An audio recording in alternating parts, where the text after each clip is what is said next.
Hulle sê Djoetjie was so 15 jaar in die army, kom hy van die army af. En nou kom hy by die huis aan. En toe hy die voordeur kom, toe sien hy neus toe, hy dink net sy ma en sy pa sit seker weer onder die verrenduitjie agter in die hart. En toe hy inkom, sien hy sy ma. En het sy ma so verlang, 15 jaar was hy in die army.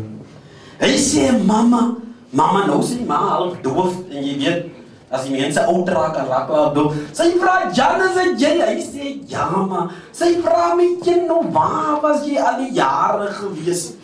Hy sê, mama het my dan army toegestuur. Sy sê, ai, hoe vergeet ek nou weer? Jy weet mos soos 'n ma. Nou, wat het jy vir mama van die army afgebring?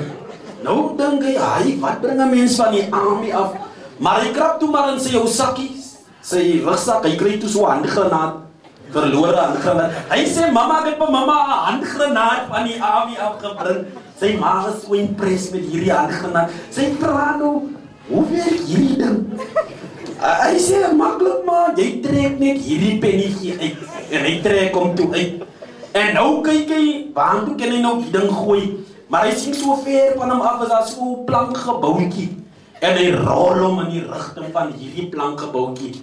En sy ma kyk hom so. En sy vra nou, wat gaan nou gebeur, boetie? Hy sê, ma, kyk.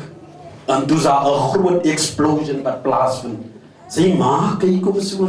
Sy sê, boetie? Hy sê, ja, ma, ek sou het nie gedoen het as ek jy was.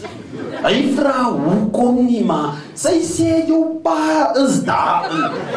En nou is hy geworry, want is net rook en stof wat jy sien. Hy hardloop in die rug en hy vra, papa is pa, alright. En hy sien 'n gedaante met die broek nog kniek op hoogte.